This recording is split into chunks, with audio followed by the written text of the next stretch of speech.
ito nakalimutan ko pag video tong ating luto na adobo. So ipakita ko sa inyo ngayon. Ito na mga idol, umuusok pa. So nag-adobo nga tayo nitong manok na ano. So medyo busy kasi ako mga idol. Ito na lang ipakita ko na lang sa inyo yung pag pinaadobo natin. Ayan, umuusok pa, kaluluto lang. So hindi ko lang pinakita sa inyo na ginisa natin at saka yung ano natin. Ito na ipakita ko sa inyo. Sarap mga idol yung adobo natin, no? So for today's video natin mga idol, ito nga, ito luto na nga ito. So ito na lang ang pinapakita ko sa inyo.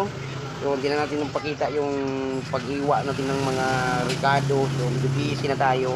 So ito, niluto ko na lang mga idol takong pakita sa inyo.